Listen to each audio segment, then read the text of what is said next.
Bonjour à toutes et à tous. Merci d'être présents à ce rassemblement. Nous organisons ce rassemblement afin de dénoncer la situation au Conseil régional Grand Est, la situation des agents, en particulier ici à Pont-à-Mousson, la situation des agents techniques. Pas un jour ne se passe sans que nous ayons des appels de collègues, d'adhérents qui témoignent de ce qu'ils vivent au quotidien, et en particulier ceux qui travaillent dans les lycées, mais aussi ceux dans les sites administratifs. Ce n'est plus supportable et nous craignons le pire. Nous souhaitons tout d'abord informer des mesures d'intimidation et cette manière insidieuse que le Conseil régional met en œuvre pour enfermer les syndicats et les isoler des agents. Certains syndicats s'y complaisent. Nous dénonçons aussi la dégradation des conditions de travail, due en œuvre du plan de suppression d'emplois dans les lycées pour constituer les équipes mobiles d'ouvriers professionnels. Sans compter le gel des postes dans les services administratifs qui a pour conséquence de réduire les moyens et de surcharger le travail des agents dans un certain nombre de services. Nous dénonçons la maltraitance institutionnelle qui a pour conséquence, pour de nombreux agents, de les mettre dans des situations difficiles, compliquées, stressantes et voire même dégradantes, humiliantes. Il n'est pas bon d'avoir des problèmes de santé dans notre collectivité, tant pour les actifs que pour ceux qui tentent de revenir au travail après une période d'arrêt de longue maladie. Le retour à l'emploi est un véritable parcours du combattant. Nous dénonçons la situation précaire et la maltraitance des agents contractuels. Nous dénonçons la situation de beaucoup d'agents en surcharge de travail, y compris pour ceux qui sont en télétravail. Nous dénonçons les menaces de mobilité forcée. Les mesures annoncées pour étaler le régime indemnitaire, pour faire participer les agents au contrat de prévoyance, qui est déficitaire, ne sont pas un gage de remerciement de la part du président Jean Rottner. Malgré son discours reconnaissant à l'issue des périodes de confinement, où il reconnaissait le dévouement des agents à servir le public, sa reconnaissance n'est pas sonnante et trébuchante. Elle impacte notre pouvoir d'achat, déjà mis à mal par le gel du point d'indice depuis 2010. Si nous sommes rassemblés devant le lycée Jean Angelet, c'est pour faire la démonstration factuelle des problèmes que nous dénonçons. Suppression d'emplois, fatigue, burn-out et manque de réponse du Conseil régional sont le lot des agents de cet établissement. Pour la CGT, il est important que le doute et la peur changent de camp. Les agents de ce lycée ont décidé de ne plus subir et nous sommes et serons à leur côté pour obtenir satisfaction. Alors, ce mouvement-là aujourd'hui, il a lieu ici à Pont-à-Mousson de manière symbolique. Il faut savoir qu'on a des collègues aussi qui sont réunis au siège à Strasbourg. Il y a le même rassemblement en ce moment à 10h devant le siège à Strasbourg. Ce rassemblement, ce mouvement, il s'intègre dans une journée nationale de grève, de manifestation sur toute la France et dans tous les départements. D'ailleurs, à Nancy, il y a une manifestation de mémoire à 14h. Camarades qui sont sur Nancy pourront peut-être me donner le lieu de rassemblement, je n'ai plus la mémoire. Sur le plan national, justement, pas un jour ne se passe sans que des emplois ne soient supprimés dans le privé ou dans les services publics. Le gouvernement aux ordres du patronat est responsable de cette fracture sociale grandissante. Nous avons décidé de faire de ce 5 octobre une journée de lutte forte pour faire entendre nos revendications. Michel.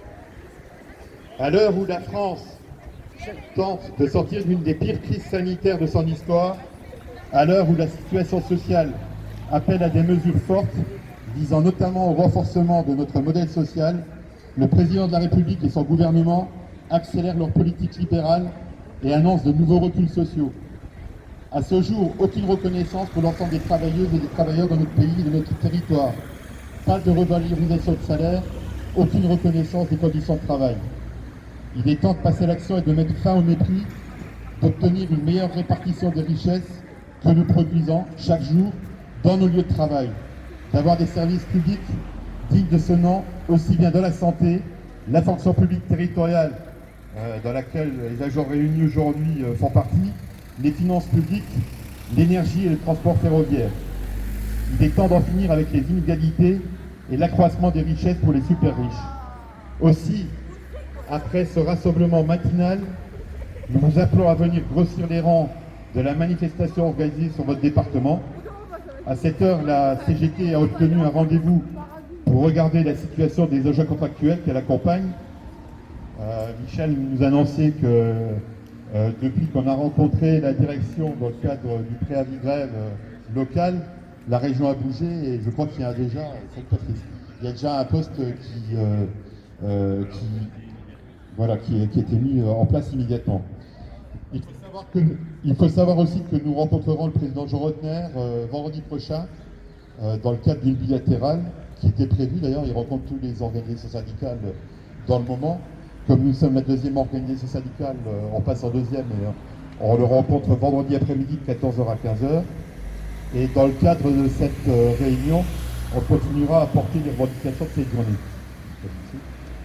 Je terminerai par ça, c'est-à-dire, moi je vais vous sensibiliser les camarades, notamment ceux qui sortent du lycée, mais vous avez vu que je suis accompagné d'une délégation de la CGT, d'ailleurs j'en profite pour remercier les camarades de la direction syndicale qui sont présents, Olivier qui est sur notre bouche, qui est le délégué sur la Meurthe-et-Moselle, en tout cas sur Nancy, Jean qui est délégué sur Metz, Guillaume qui fait partie de la direction qui s'occupe de la politique revendicative, à ma droite Béra Mayata qui est trésorier du syndicat, Philippe Mougdon qui est responsable coordinateur régional sur les instances paritaires, alors Didier qui est d'office derrière la caméra là-haut, mais qui s'occupe aussi du collectif encadrant. Il faut savoir qu'on a créé un collectif encadrant. On a quand même quelques camarades encadrants qui sont à la CGT et qui aujourd'hui dénoncent ce qui se passe dans les établissements. Donc on a leur soutien et le temps de s'organiser pour améliorer le service public dans les lycées, mais aussi pour améliorer les conditions de travail des agents qui les encadrent. Voilà. Et je terminerai par ça, c'est de vous dire que ce qui se passe aujourd'hui pour vous dans votre établissement, ça se passe partout ailleurs, voilà. En tout cas dans de nombreux établissements, peut-être pas partout de manière unanime, mais on a beaucoup de témoignages tous les jours où les agents nous appellent pour nous témoigner qu'ils sont en difficulté. Eux sont enclins à véritablement bouger, seulement s'ils sont dans des situations vraiment extrêmes, à la limite, je veux dire franchement à la limite du suicide, c'est-à-dire des effets forts. Là, il y a un et le retour, c'est qu'on les accompagne. Mais tout ça, c'est lié à une politique générale qui est de ne pas augmenter les salaires. Alors vous savez qu'au Conseil régional, on se bat pour que les collègues aient un régime indemnitaire à la hauteur des catégories C de l'administration. Le plan Rotner va vouloir étaler la mise en place de ce régime indemnitaire, quand il avait pris des engagements fermes que dès le décret pour les agents de lycée, c'est passé que d'appliquer le régime indemnitaire de manière complète. C'est pas fait, ça devrait être fait depuis 2020. Il fait 15 millions d'euros d'économies sur le dos des agents de lycée, il faut le dire. Mais en tout cas, pour la CGT, ce qui est le plus primordial, et pour vous aussi, ce qui est le plus primordial, c'est qu'on augmente le point d'indice, parce que votre salaire, vous le faites en majorité à 60 ou 70% par la grille indiciaire, et quand vous avez du point d'indice qui est augmenté, c'est autant de cotisations sociales qui sont perçues pour alimenter nos caisses de retraite, pour alimenter notre sécurité sociale. Et dès lors qu'on n'augmente pas ça, c'est la course, c'est la course effrénée vers le fait de confier tout ce qui est sécurité sociale à des complémentaires maladie. Et de fait, on arrive à payer à la fois des impôts, des cotisations sociales, mais aussi nos complémentaires maladie. On a un véritable problème sur ce sujet qui est national. Et retenir l'argument qu'il donne aujourd'hui pour ne pas avancer sur ce sujet, c'est qu'il a assez donné, il les donne plus qu'ailleurs, et donc il ne peut pas bouger. Donc le salaire est important, les emplois sont importants aussi. La CGT réclame 10% d'emplois immédiatement partout dans les services publics. Donc c'est bon aussi pour le Conseil régional. Là aussi, le Conseil régional s'est engagé dans une course effrénée à supprimer des postes, à mutualiser. Alors on met toujours en avant la création des MOP.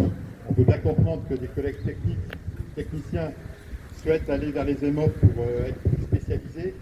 Mais il faut savoir que pour un poste créé dans les EMOP, on en supprime 2 dans les établissements. Et on restreint le service public, c'est-à-dire qu'on restreint l'entretien de premier niveau. Donc ça met en difficulté aussi les usagers, les équipes dans les établissements. Alors j'ai dit salaire, j'ai dit emploi. Il y a les conditions de travail. C'est tout ce qui est mis en œuvre aujourd'hui sur les conditions de travail, ça impacte. Voilà. Et donc, je ne sais pas si les camarades ou les collègues de lycée vont témoigner, mais Michel s'est fait le porte-parole dans le cadre d'une réunion qu'on a eue dans le cadre du préavis. On a dénoncé tout ça de manière, je ne vais pas dire théorique, parce que c'est du factuel, on a les appels tous les jours. On a dénoncé dans l'ensemble cette mobilité forcée, cette non prise en compte des situations de longue maladie longue durée pour le retour à l'emploi. La direction a essayé de minimiser ce qu'on pouvait dire. D'ailleurs, dans les réunions qu'on a avec l'administration, on nous dit toujours « ouais, mais vous grossissez le trait, vous êtes dans une posture, vous êtes dans la querelle ». Mais je pense que Michel a témoigné pour l'établissement factuellement ce qui se passait, c'est-à-dire cette suppression d'emploi lancinante, 2 ou 3 suppressions d'emploi, des enquêtes dans l'établissement pour savoir vraiment comment on peut faire, avec peut-être la promesse de remédier au problème, mais rien ne bouge, quoi. Voilà. Donc on a décidé de bouger, et c'est bien parce que je sais qu'on est filmé, là, si des collègues d'autres lycées nous regarderont. C'est bien ce que vous avez fait aujourd'hui, de demander à ce qu'on vienne vous soutenir, parce qu'avant tout, c'est les agents qui doivent être de l'action. Donc voilà, on a quelques collègues qui sont à la CGT, mais de plus en plus, dans les semaines qui vont passer, dans les mois qui vont passer, on sera preneur de collègues qui voudront bouger, qui voudront faire des actions devant leur établissement pour dénoncer leurs conditions de travail et dans le cadre du travail. Je terminerai par ça aussi, alors je termine, parce que j'ai tellement envie de dire des choses. Mais la particularité de cet établissement, mais on pourra avoir un échange après, parce qu'on va aller rencontrer le gestionnaire pour en discuter. Je ne sais pas s'il y aura quelqu'un de la région, on a demandé à ce que quelqu'un de la région soit là. Je ne sais pas s'il y a quelqu'un qui est dans les bureaux aujourd'hui qui nous attend aussi.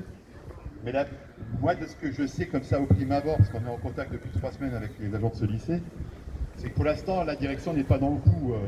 C'est-à-dire qu'il n'y a pas de posture humiliante ou dégradante par rapport aux agents, mais ce qui se rajoute dans certains établissements, c'est qu'on ne va pas identifier les personnes, mais ça peut être des équipes de direction, des proviseurs, ça peut être des gestionnaires, ça peut être des agents de proximité, ça peut être même des collègues qui gèrent la situation des agents dans les maisons de région. On a souvent des témoignages de situations humiliantes. C'est-à-dire de dire aux agents, si vous n'êtes pas contents, allez chercher du travail ailleurs. Si vous n'acceptez pas le poste qu'on vous demande de prendre, eh ben on vous butera à 40 km de chez vous, ou à 80 km de chez vous. Ou si vous n'acceptez pas d'être muté, eh ben vous êtes technicien, vous irez travailler à l'entretien. Vous irez, voilà. Donc il y a un moment donné où ce genre de situation n'est plus supportable pour les agents. Alors on sait que c'est plus supportable. Notre seule difficulté aujourd'hui, c'est de mettre tout le monde dans le coup. Donc on ne va pas lâcher à la CGT, on va continuer, même si aujourd'hui c'est une journée d'action forte au niveau local et au niveau national, mais on ne va pas lâcher.